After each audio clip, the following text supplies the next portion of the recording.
bit. We'll get a little serious here. So we need to get going. We've got about 40 minutes of clips. I'll be up a couple of times to talk at some of the end of these clips. But I just want to say a huge thank you for all of you who have said, you know what, we will share our story. Because it's the stories in our lives that encourage one another. It's the stories to know that, hey, I'm not doing life alone. Because everybody, people are going through these struggles like me. After we did Gino's story, I had people come to me and go, man, I had no idea that was Gino's life.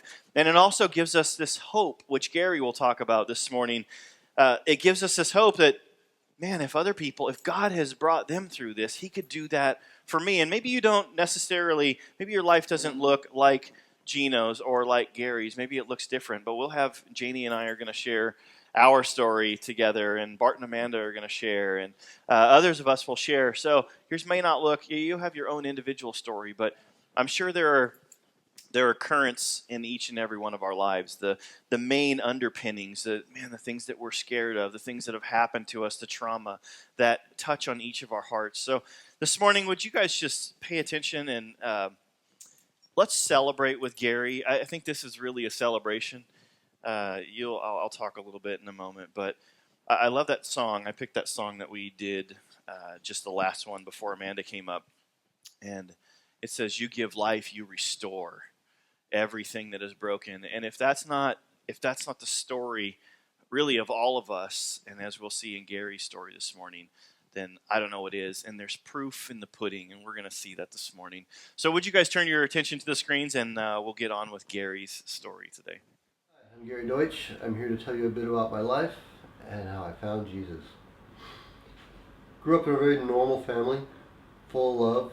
No spirituality, though, in my family whatsoever. Never went to church, never discussed the Bible in any sort of way. But there was no lack of love in my family at all. Everything was very normal, very healthy.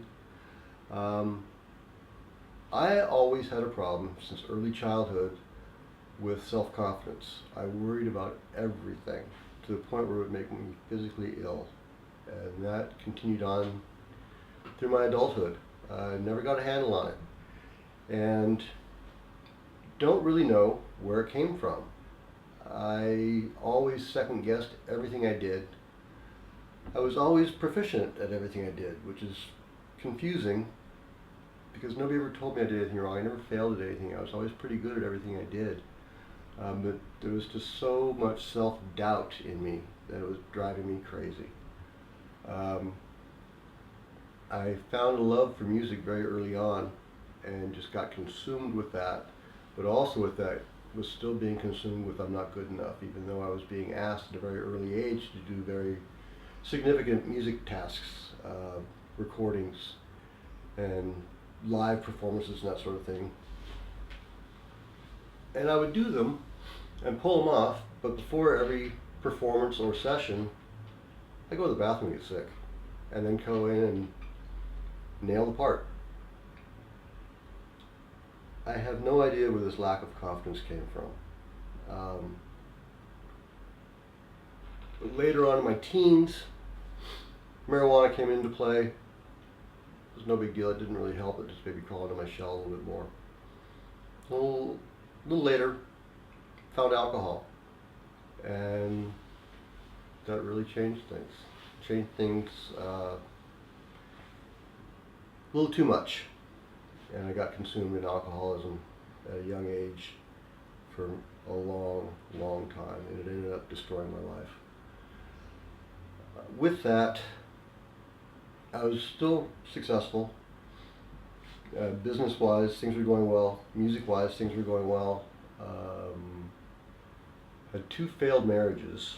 The first one, she was a Seventh-day Adventist, and I had no religious belief at all. Didn't know to believe, didn't know not to believe. I just was a zero when it came to spirituality.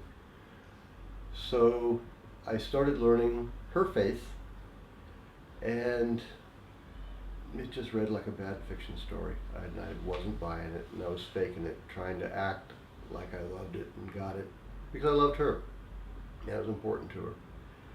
And I saw all the hypocrisy wrapped around this religion from her family members, from her friends, And I just couldn't buy into it. I couldn't buy into it. And that started tearing our relationship apart. And for the most part, that is why the relationship failed, because I stopped going to church. I just wouldn't have anything to do with it. I couldn't believe it. Skipping ahead, still being a successful musician. My part-time business was doing well. Married again, still drinking, and I married an alcoholic. And that made drinking even easier to justify. I didn't have to hide it. And that marriage somehow lasted 15 years. And they were not 15 years of 15 years of good. Ended in not really a nasty divorce, but bitter. I'm not sure there was really any other kind of divorce than bitter. With that, I had quite a bit of money put away and took some time off. Just took some time away for Gary, which was probably the worst thing I ever did. I had money, I had free time, I could do whatever I wanted to do. Had fun, not realizing I was going in a tailspin. And by the time I was ready to get back in the workforce, change careers, it was too late. I was all consumed by alcohol. I literally could not function without it. I would get ill, I would shake, I couldn't even sign my name. If I didn't drink, my body would go into some sort of convulsions, I would vomit.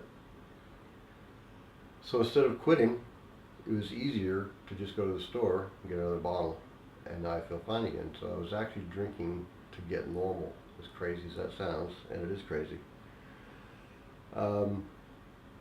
Through this downward spiral, I was flailing about, just not making ends, and running out of money, and drinking even harder and harder and harder, 24 hours a day. I was never without alcohol in my system. It's hard to face that. It's hard to realize that. It was hard to be that.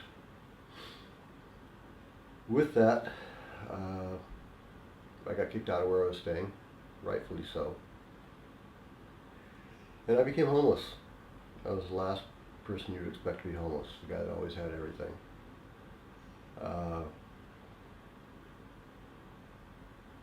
It was very humbling, but I didn't do anything about it.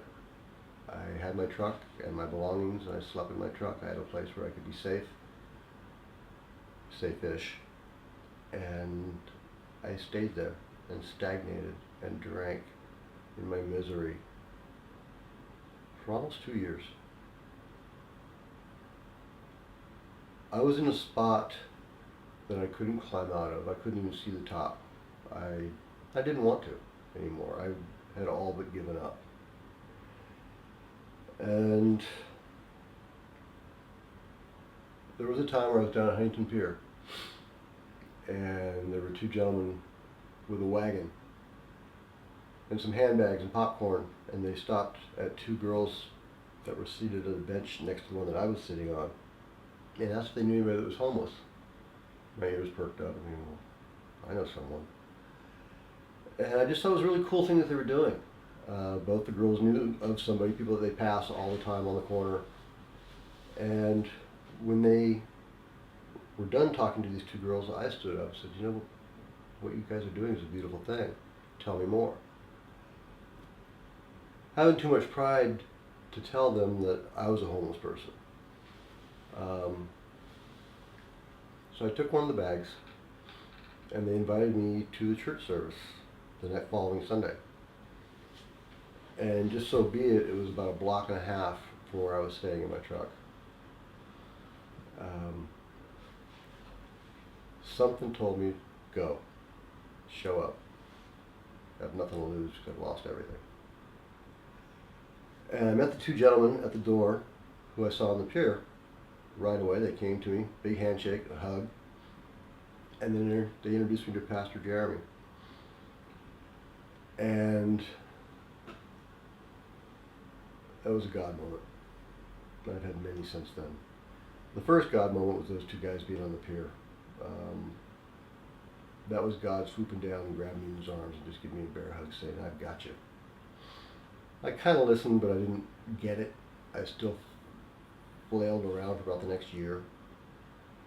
Going to church every Sunday, helping Jeremy.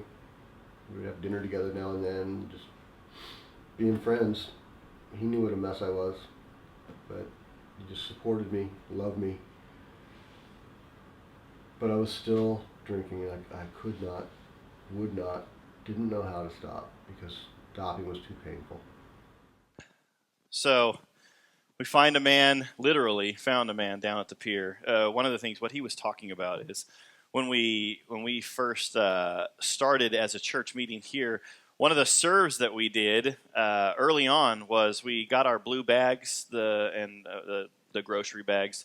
One, we wanted to give those out as a gift because that was when Huntington Beach said, hey, no more plastic bags, only reusable shopping bags. And we were like, okay, well, one way we could serve people is to give them reusable shopping bags.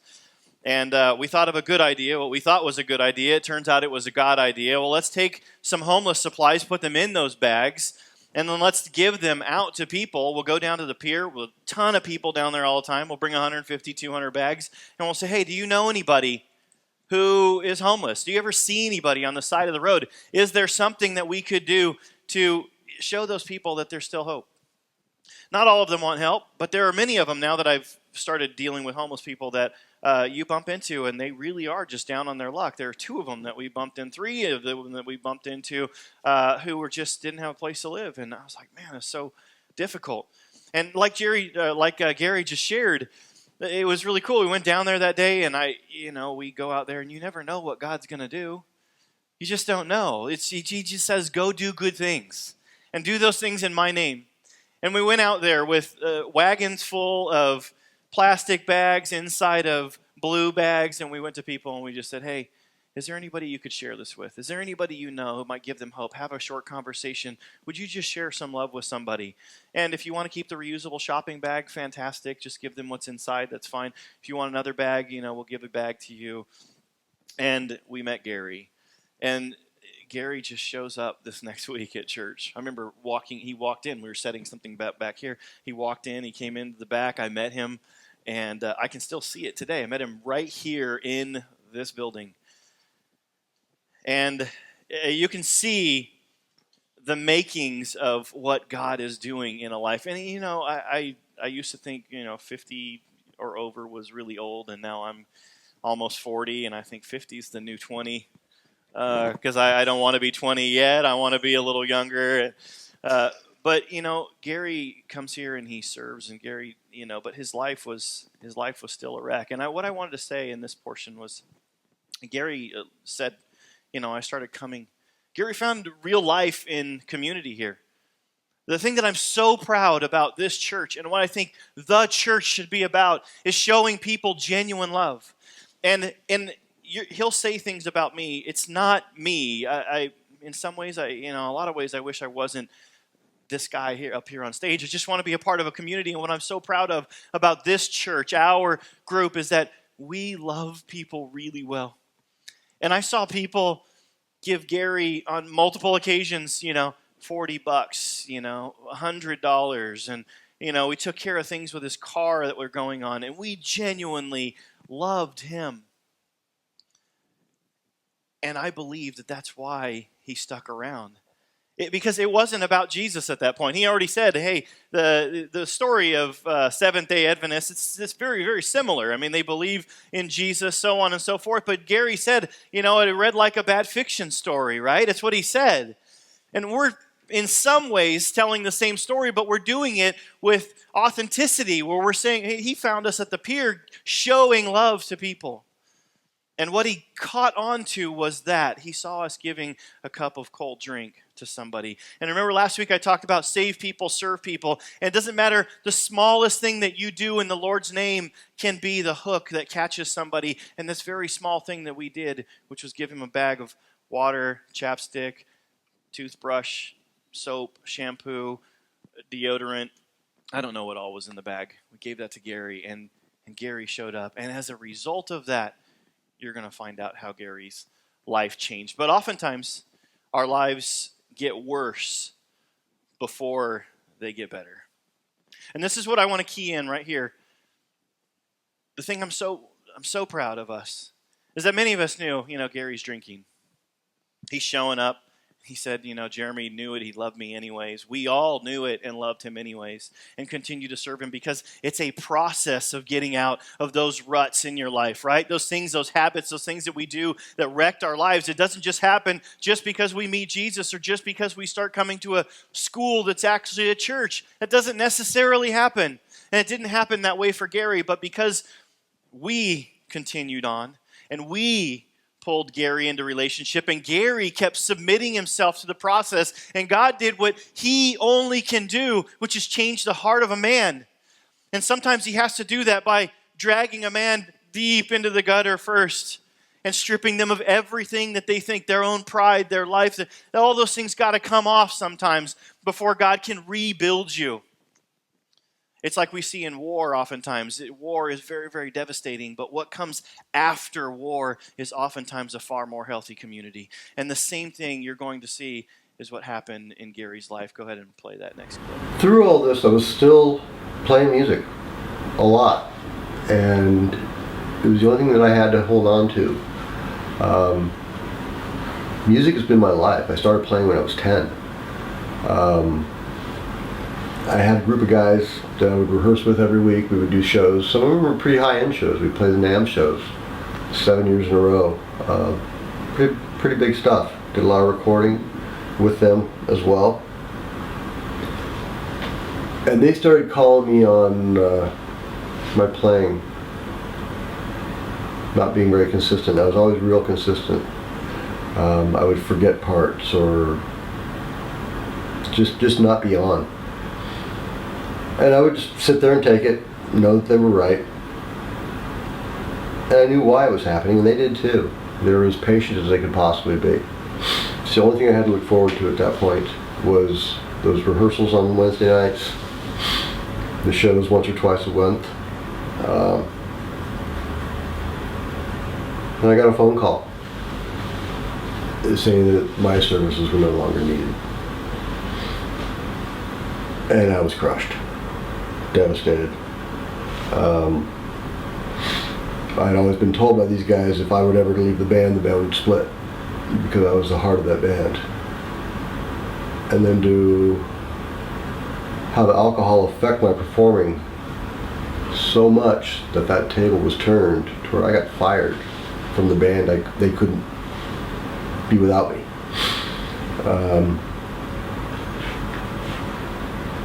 Of course, ran back to the bottle, got hammered, got in my truck. And from there, the next few days were really sketchy. I don't really know what happened. And I've lost many, many nights, many, many hours of sleep and worry about, please, put the scenario together. What happened? How did it happen? I don't really remember. I know I was hurt pretty badly. I woke up in the hospital. The next day, I was in the hospital for 3 days. Injuries to my head, side of my face. When I was released from the hospital, they put me in one of their taxis and dropped me off where I was staying in my truck, and my truck wasn't there. So being fired from the band, losing my truck, which was my home, I was done. I'd had it. I give up. I'm out. Grabbed a bottle of pills and a big bottle of vodka.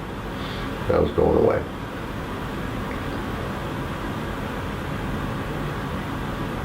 I don't know what happened. I know I got hurt again on my own. I'm assuming it was on my own because I was by myself from what I can remember. But beat myself up pretty badly. And I was wandering around. I ended up back in the parking lot where I was staying. Why I went there, I don't know. I knew my truck wasn't there. And one of the business owners found me, realized that I was a mess, and laid me down in a cot.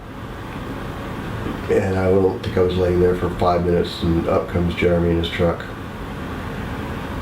Grabbing me, throwing me in his truck, wanting to know where the hell I'd been. And at that point, I was really saved. I was really saved. God saved me using Jeremy as his tool. Saved my life. I would not be here. I meant it. It was time to leave.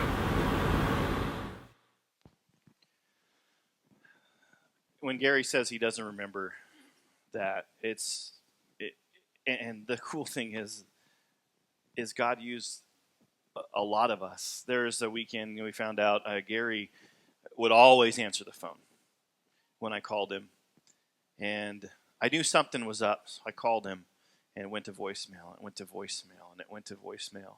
And I love people, and I didn't know what was going on with Gary, but I knew something was wrong. I just knew it in my spirit. And I started looking for Gary. I drove for hours trying to find Gary, calling his phone. It went to voicemail. Calling his phone went to voicemail. I'm like, well, maybe it's just dead. Maybe he hasn't had a way to charge it.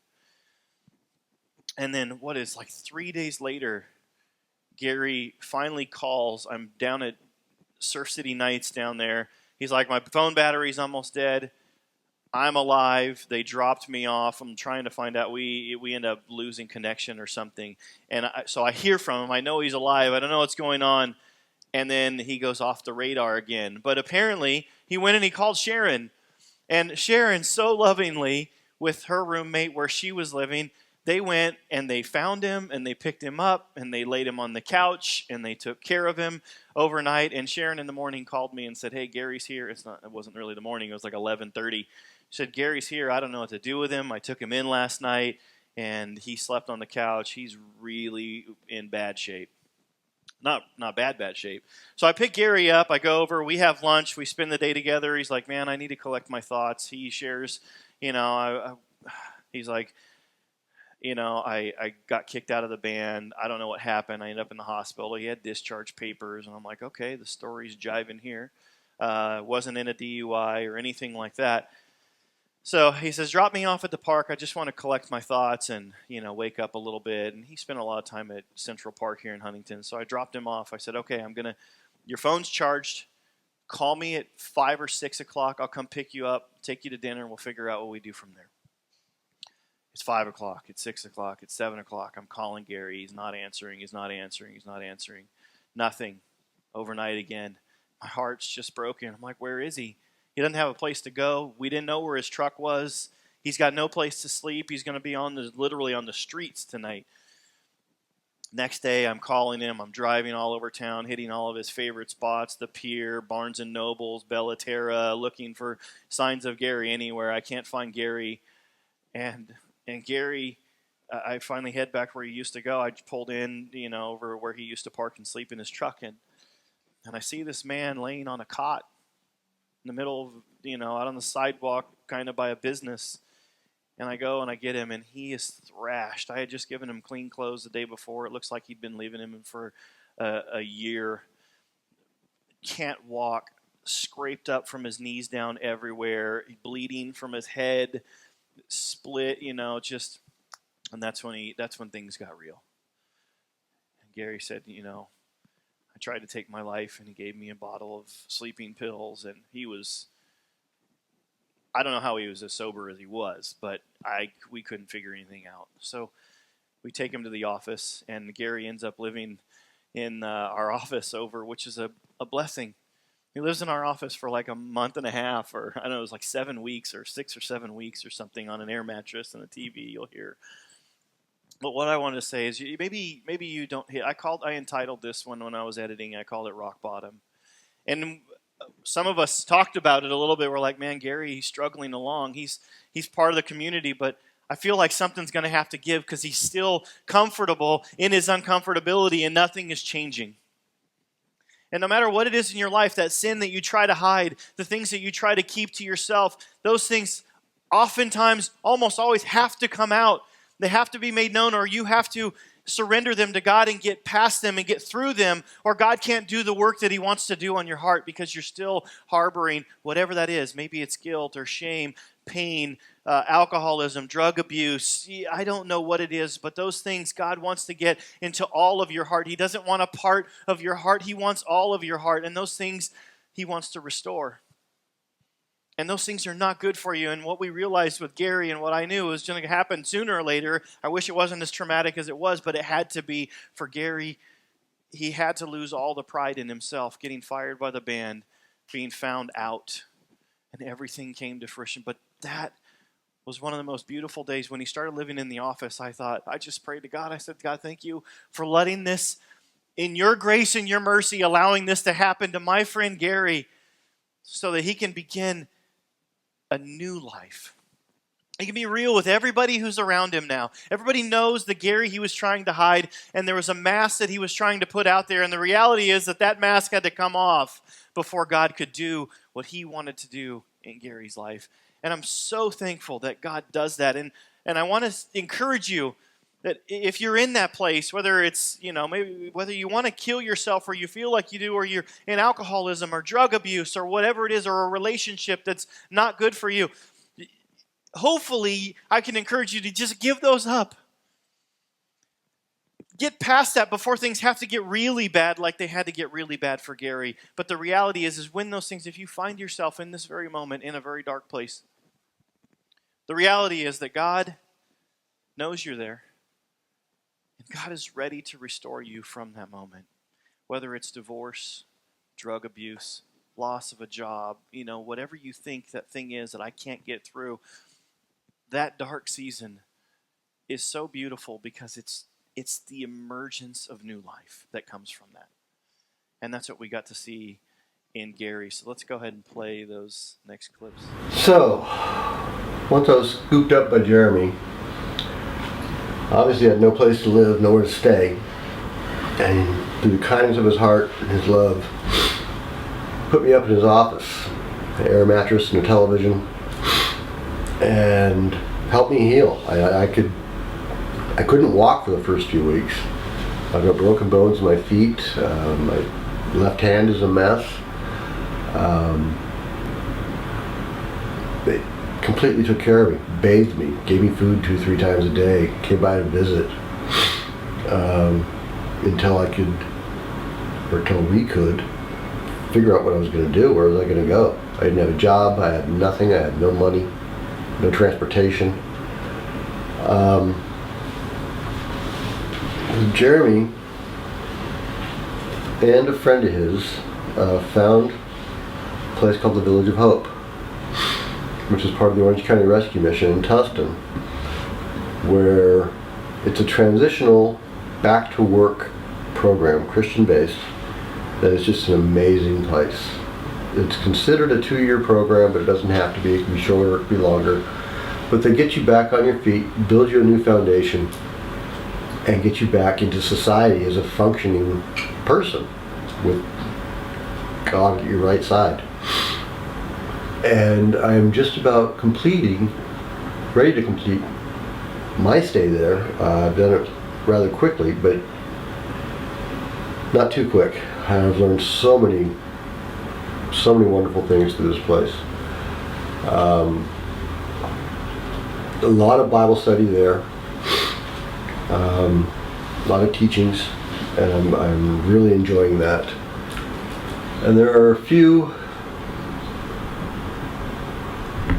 little God moments, as I call them, that have happened during my stay there that really make me think about how much He's always there in aspects of my life that I don't even realize until some of these things happen. But in this little over a year, things have changed so significantly and so profoundly.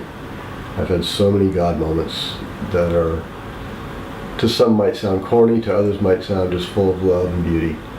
I'll go with the love and beauty part because it's real, it's happening, it's there, it's all inclusive, and it is a road of hope when I had lost it all. And to have no hope might be the worst emotion that there is. And to have that regained to where I've got so much to look forward to so much to be thankful for. Every breathing moment of every day is joy in its fullest. A few years back, it was something I've always wanted to do, but a few years back I started pursuing being a chef, being a cook, getting in the culinary field, to the point where I even enrolled in one of the top culinary schools. I got the loans and got the grants. It was quite expensive.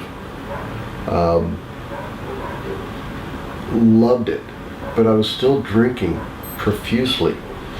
It's hard to keep up. I would write a paper,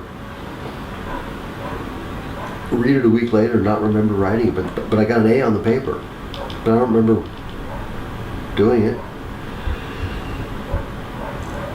In this time of going to school and working part-time,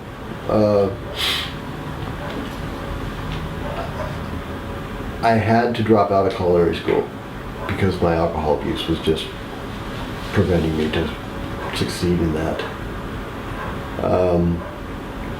I tried to get a job in the culinary field at a catering company here in Huntington Beach. They did hire me, but it was, when I look back on it, it was on almost a day-to-day basis because I knew I was drinking. I was good enough at what I did for them to keep me around when they had too much overflow. But I also realized they were just waiting to fire me. So instead of taking that abuse, I decided I need to quit. Back to the Village of Hope. They have a full commercial operating kitchen, 3 meals a day, every day of the year.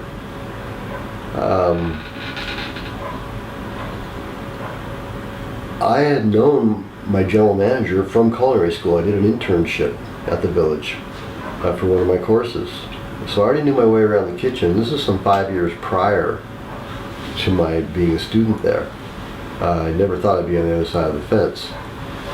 But I was so welcomed with open arms, and within, I believe it was the first 5 weeks, I was given full reign of the kitchen, to where I was, as students, I was first in command under the 2 general managers, then it was me.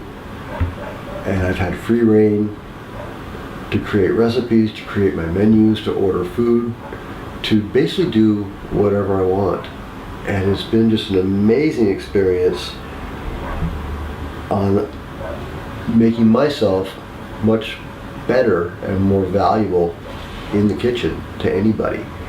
With that, I've been doing part-time work through the mission, doing catering at a lot of the Christian concerts that come through town, places like the Honda Center. I'm pretty nice stuff. I've done maybe 14, 15 events with them, and I'm already getting job offers. In 2 weeks, I'll be going to the job phase of my program, where I'll be getting back out and working in a restaurant or a hotel or a catering company somewhere around here, and getting my feet back on the ground and getting back into society. But the neat thing is I'm already being recognized and wanted for what I've shown that I can do. And trying it on my own, I was just one failure after another. I couldn't put her together. And being at the Village of Hope, with God there in me, on me, and around me, showing me how to do this and showing me that I can do this, and making it happen. It's a beautiful thing how you can go from so low to so high.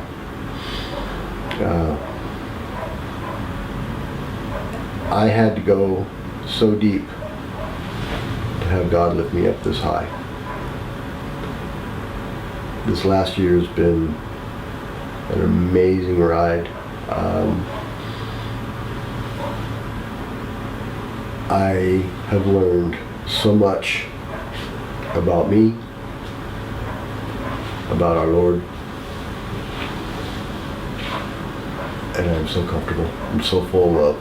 and giving love as well. It goes both ways. There's a part of the program where each of us, as we're advancing the program, we have to babysit some of the children when their parents are at some of the functions. So it's time for me to do it. I was very reluctant to do it, but I didn't have a choice. I go into the room where I'm going to be with 2 and 3-year-olds. I walk into the room, there's 3 adults, and there's 12 little demon kids. I mean that in the best way. And I'm standing there so uncomfortable, so out of my element, and this one little boy picks me out, grabs onto my arm, and gestures for me to pick him up. Well, I guess I pick him up. This little guy latched onto me, and we were there for, it was a 2-hour program, and this little boy did not leave my lap or my side for the entire 2 hours. We watched a movie together. He sat on my lap. He was holding on to my index finger. He was stroking the hair on my arm. He would put his head against my chest. He ended up falling asleep against me. And it was the most unique feeling of love, unlike any that I'd ever experienced. Now, I don't know anything about this child. I don't know anything about his parents or whether he's with a single mom. I don't know. But this little guy changed my life. And it was just absolutely beautiful. I was talking to Jeremy about it, and he said his analogy was, it was like I was that little child, and the part that I was physically portraying was the part of God. That's how God would hold me. That's how God would love me. And I just, something so simple, I would have never looked at it that way. And it just really blew me away. There's another time where a young woman named Elizabeth came into the kitchen where I work, and she asked me if I could help her get some things together for a special event that she was doing that afternoon. I said, of course, certainly. She said, oh, you're just the nicest guy. You're always so nice to me. And I just smiled, but inside, with that, there was more than a smile. I just felt like a huge weight had been lifted off me. The next morning, I was in the dining room of where I work, walking through by myself, thinking about what Elizabeth had said to me the day prior. And I look up in this big dining room, and in walks Elizabeth, of all people. I said, Elizabeth, can I take a minute of your time? I'd like to talk to you. She said, sure. I said, when you said that I was the nicest guy, that really struck me, because in one of the last conversations I had with my ex-wife some 12 plus years ago, she said to me that I'm the nicest man she's ever met. And that's not the kind of man I want to be married to. I was shattered. I am a nice guy. That is part of my nature. That's part of my personality. It's part of the way God wants me to be. I don't know how to do anything different. I shouldn't have to. But every time I've been told that I'm a nice guy, since then, for 12 plus years, I cringe. Literally cringe. And when Elizabeth said it to me, that demon was broken, taken away. And as I'm telling her this, she starts to cry. Comes to me and gives me the best hug you could ever imagine, and now we're both crying. And we never look at each other the same way since then. Another God moment. One thing I was doing with my Bible study class is we were asked, not mandatory, we were asked to fast. 24 hours.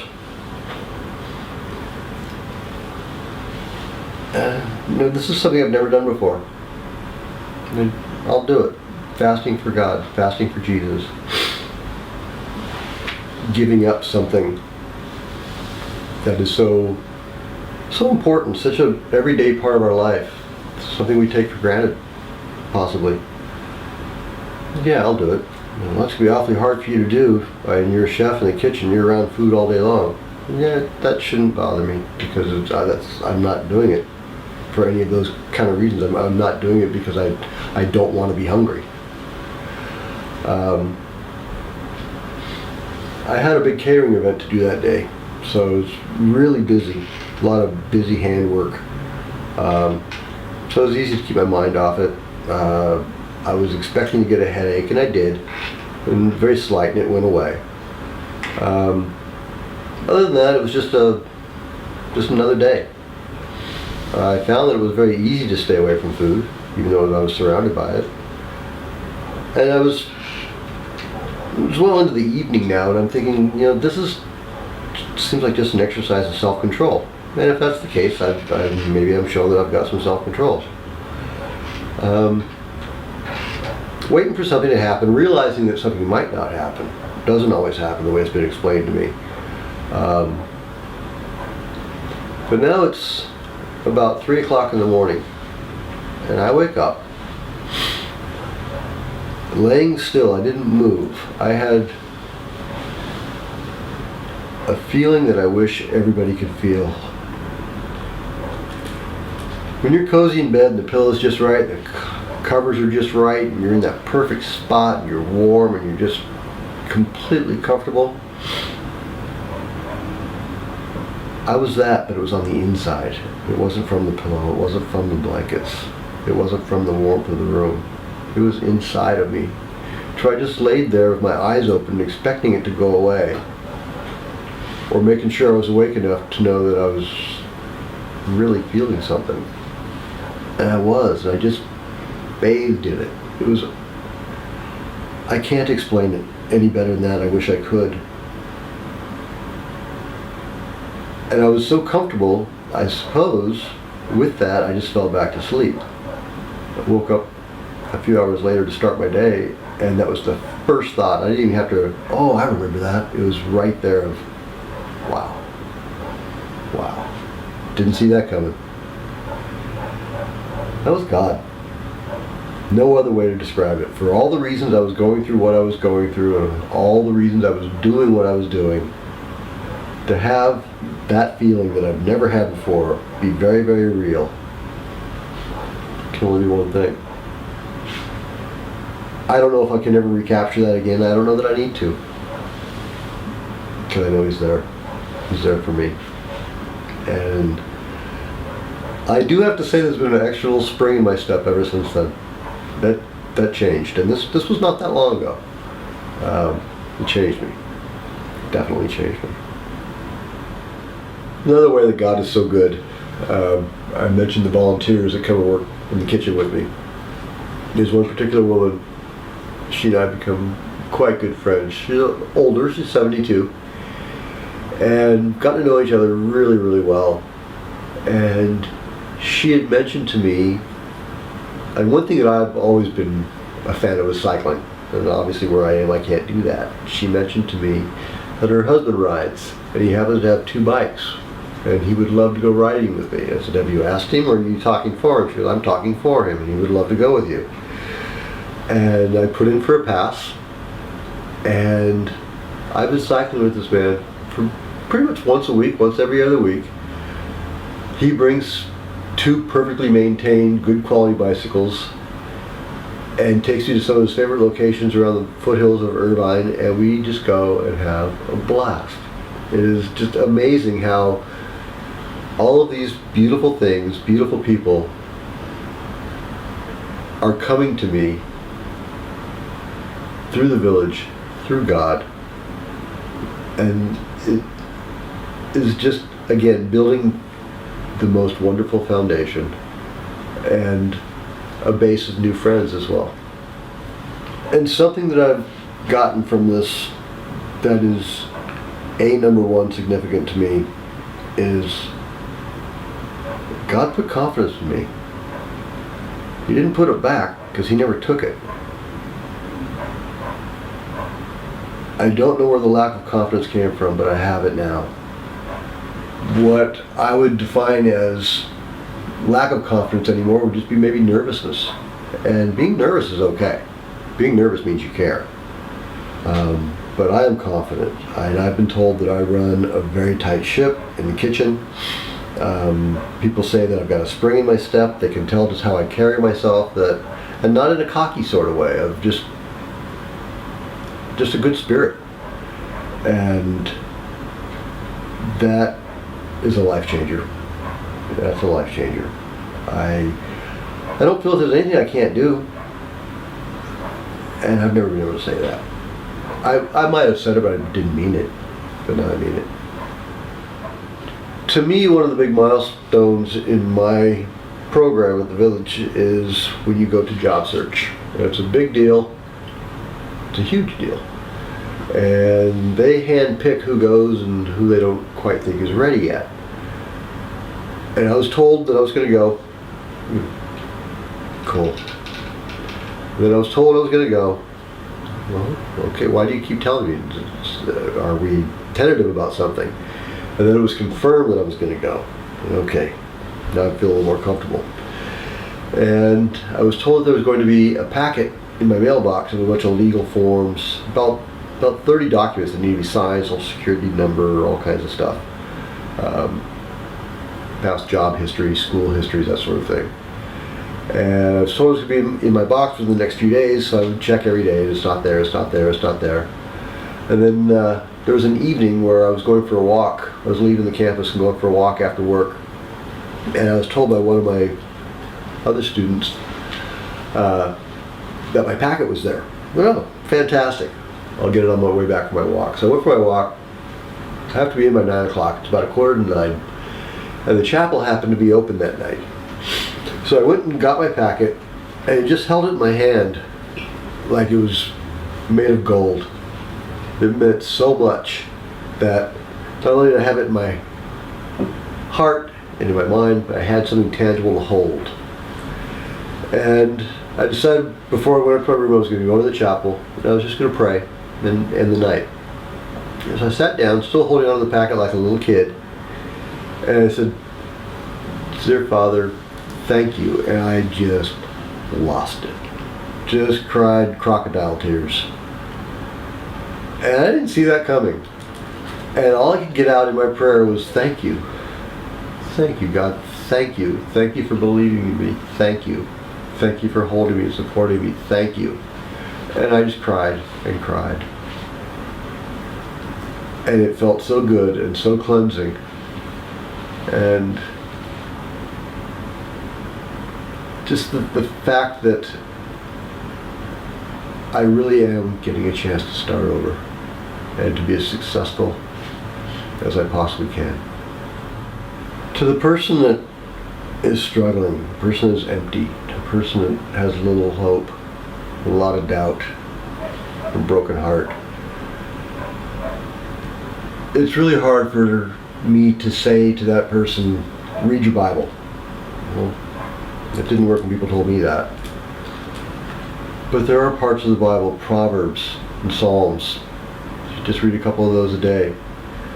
There's a very profound book that I read that I would recommend to anybody called "Why on Earth Am I Here?" by Rick Warren. That's a life changer. It's a 40-day study. It only takes about 10 minutes a day. I got my 91-year-old mother reading it. And she started off slow at first, didn't really get it. And she said she wished she had read that when she was a little girl. She got more out of that than anything she ever got out of the Bible. I would recommend that book to anybody, and that book was recommended to me. I would start with that. And just open your heart, open your eyes, open your mind. Mostly open your heart. There is hope. There is something to look forward to. There is, I promise. A very powerful thing that is happening is people are realizing and seeing the change in myself, with God in my life, with Jesus in my life. My mother has noticed, as I mentioned, she's reading a book. She's watching Jeremy's sermons on YouTube. And my brother in Texas is watching Jeremy's sermons. And my brother mentioned a few months ago that he can, I talked to him on the phone once a month or so, that he can can tell just by the way I speak, the tone of my voice, and what I'm saying, that I've really changed. It's a whole different person. So it's affected him as well. My sister is having a good look at things. She's watching some of Jeremy's sermons and reading a book that I gave to my mother. It is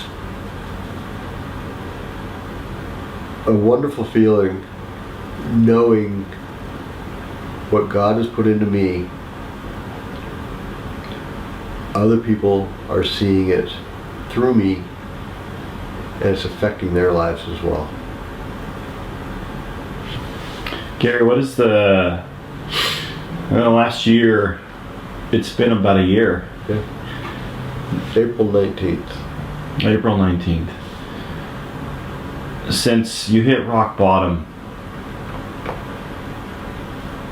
I know you came to the church before that and we had some experiences, and I think you were open to the community and the idea of God. But somewhere along the lines in the last year, you've really met Jesus. How has that changed your faith? How's that changed your life? The way knowing Jesus has changed my life is just this supreme feeling of love, support, hope. I'm not alone. Things are going to be okay. Not just things are going to be okay. Things are going to be okay. I didn't have that. I just couldn't even conceive that everything's going to be fine. Everything's just, if this didn't happen, it wasn't supposed to. You can wish for things, you can try for things, you can strive for things, but it's going to happen the way He sees it. And relinquishing my life to that philosophy, if you will, takes so much pressure off. He didn't lift me this high to drop me. It's not going to happen. Real soon, just a matter of weeks, I'm going to be getting back out into the real world, so to speak, and standing on my own with my own love from God, my own knowledge and understanding, my new sense of confidence. And I didn't have any of this. And at my age, being able to wipe the slate clean, build a new foundation, and use that as a launch pad, most people don't get that opportunity. I am so blessed. I asked God, why'd you choose me? And then I realized that's a question I don't need to ask. It's not necessarily for me to know. But I just give thanks. Just thank you, God, for letting me have this opportunity to start over. I'm so anxious and so eager and so ready and so excited to go start over. I look out. I am so excited. I can't wait. Nobody likes going on interviews. I can't wait to go on an interview. I mean it. I am ready. It's, again, to be able to start over at any age doesn't happen. It doesn't just come along. And maybe it didn't just come along for me. I had to wait a while. I had to screw up a lot. But I'm grasping a hold of it and I'm not letting go. I want to say a huge thank you to all of you who have come together to make this community possible. Because what this community means, I oftentimes ask, Janie and I and our family, we sacrifice a lot to be able to do this. But to hear stories of life change like Gary's, it just pays dividends. I'm like, that's why we're here. And I want to say thank you. That's why you're here, and that's why we're here, so we can be this for one another. And if you can't see from clip 1 to clip, guy, this has all happened in a year and a half. Really, a lot of it's happened in the last 10 or 12 months in Gary's life. And it blows me away that when we surrender our life to God and we let Him do what He's going to do, and we're part of a community where we become honest with one another, whether that happens of our own volition or of God saying, you know what, I gotta break you down a little bit so you can be honest, so that you can be built back up. if you can't see the life change, growing things change, it's on here behind me somewhere. If you can't see the life change from Gary at his age, guys, this doesn't happen. This is a God thing. People, the statistics say if you don't find Jesus by age 18 to 20, if you weren't raised, oftentimes most people never find Jesus in adulthood. And he was already jaded kind of against religion and had kind of a sour taste in his mouth. He said he started out as a 0 and then went through a marriage where, he's like, yeah, I can't handle that. I'm tapping out. To finding Jesus later in life at the end of his rope. And I just say thank you to you, all of you who have given money, who have given time, who have given of your life and had conversations that seem awkward at first, and then building friendships and the encouraging text messages and phone calls and all the things that I don't even know that you did. You heard my name in there. When I hope what you hear is when you hear my name, you hear we. Because it's not we, it's not me, it's we. And it's God who's done a tremendous work. And I just want to give God all the honor today that we can and say he's really the MVP. He did things in Gary's life. I wanted you just to see. Did you see time after time? My grandmother, I've shared this a lot of times. One of her favorite verses was Psalm 37:4. Delight yourself in the Lord and he'll give you the desires of your heart. And what I've seen happen with Gary, and I wanted to highlight that there at the end. Gary loves riding bikes. Gary went into, it's a compound, okay? Gary doesn't get out. Gary has been able to cook, which he loves doing and was pursuing. Gary was able to ride bicycles, which he loves doing. He had some incredible experiences, just God moments in this environment that he's in where he saw God for himself. And God, as he's poured himself out to God says, you know what, I'm gonna let you ride bikes, Gary, and I'm going to send an old man. And I'm sure Gary's a blessing to whoever he's around. Gary has been a blessing to those people who have also served him. When you delight yourself in the things of God, he will give you the desires of your heart. And he definitely has. One of the things I wanted to touch on was this. He shared this in there. He said that his second wife left him and said, Gary, you're a nice man, and that's not the kind of man I want to be married to. The thing that song said earlier in the service is that God restores, and what I love so much is that God does these things that are so incredible, like with Gary, where the wife said to him, Gary, you're a nice man. You're the nicest man I know, and that's not the kind of man I want to be married with. That haunted him for years. And God then places somebody else in the Village of Hope to say those same very words that releases the demon that held him so tightly for so long. There's another story. We were at the Dream Center one day. We were going on a tour. Dream Center is a place in L.A. that Matthew Barnett runs, and honestly, I love it. It's what I think the church should be. They have a chapel that they worship on the weekend, but they literally have a 14-story hospital that people get to come and find recovery, and if they're trafficked, they don't live there anymore. They have hidden sites around town, but there's all kinds of restoration that happens through the ministry of the Dream Center. And we were there one day, we were taking a tour, and they took us by a bunch of these women, and one of the girls stood up, I think her name was Jessica, and she said, I had a family, I didn't feel a whole lot of love in my life, and she said one day someone came to me with a $20 hit of heroin, and she said I hit it, and it took me to the darkest places of my life. And she said when my family continued to care for me, but they had to, they were my family, they didn't have to, but she said they had to, they were my family. She said, and then one day a family bought me a pair of shoes for $20, a $20 fit of heroin. They took a $20 pair of shoes and gave them to her and said, we love you. And she said, that was the very thing that turned my life around. Just like with Gary's story. Gary, you're the nicest man I've ever known. And it completely changed his life. See, God uses those things. He restores when we open our life up to him. It is his desire that he would restore every single one of us. And he's done that with Gary. I want to talk, Gary shared a story. It's hard to do, especially when your story, is ugly, which a lot of our stories are ugly. There's ugly bits. There's ugly bits in our story. Some things that we don't even want to change, but it gives freedom when we live our life. See, I've always been frustrated in the church, and that not the church, but growing up in church, and people seem to have a private faith. A private faith. It's personal, but it's private. It's a thing that I do when I'm home, when I'm alone.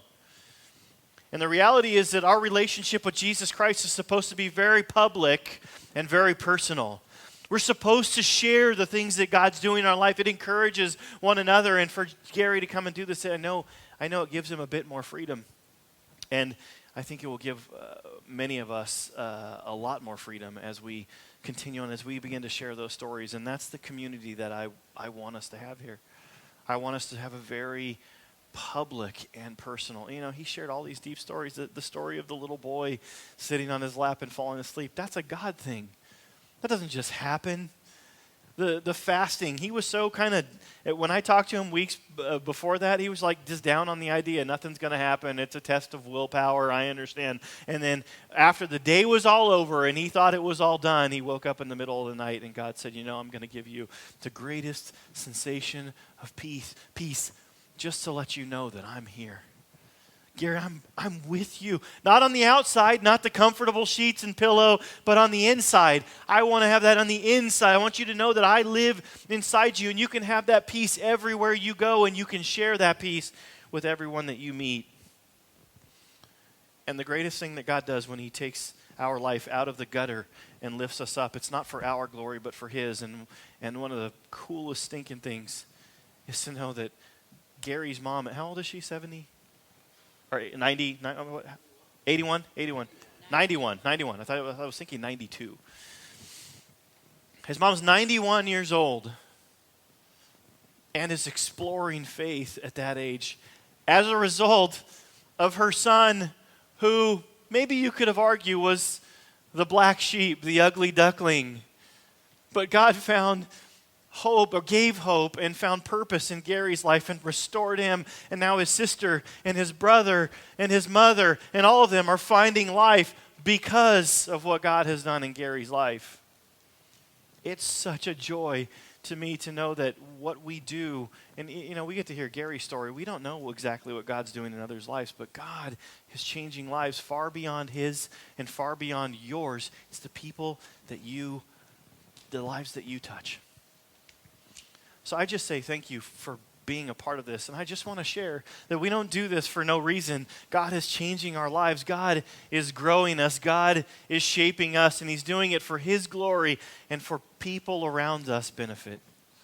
I can't, I wish I could, interview his mom and just say, what's Gary's? He look at him, he just smiles, because Gary talks to his mom regularly, and he sees the lights coming on in her life. And from the very get-go, he told me, man, my brother, because of how you guys have loved me, my brother who does long-haul trucking is listening to your messages online, and he's opening in his life up to, the idea of faith. And I think it's just such a beautiful thing. So there's Gary's story. It's not the end of his story. That's just literally, this all happened in the last year and a half, and I'm so grateful to you guys for being here and allowing this to happen and embracing this community that we're having so that life change can happen in people's lives like Gary's. And we allow God to do what he does best, and he restores hope. Would you guys bow your heads? Jesus, thank you for letting us see truth, that you are more than songs to be sung and words to be read out of a Bible and off of a page, but you actually give life and you give hope and you restore. God, thank you for doing those things and making it so very personal in our lives, that we would see you on a day-to-day basis. That I pray for those of us who maybe are a little jaded still, whether we're watching online or we're here in this community. God, I pray that you would just show yourself real to us, that you would know that you're personal and you have plans for me and good things for me to do, and you want to give hope and you want to restore those things that are broken in our lives. And I thank you so much that you do what you do, and the words that are in your word are not just a waste of time to read, but you actually use them to restore our lives, and you use this transformative community, your church, to restore our lives. Thank you for everything that you're doing. We We pray your blessing on each and every person as they leave here. I pray that as they leave, your Holy Spirit would continue to speak to their heart, that their lives would be transformed, and that they would have these little God moments like Gary shared with us this morning. Thank you for everything you're doing in your name. Amen.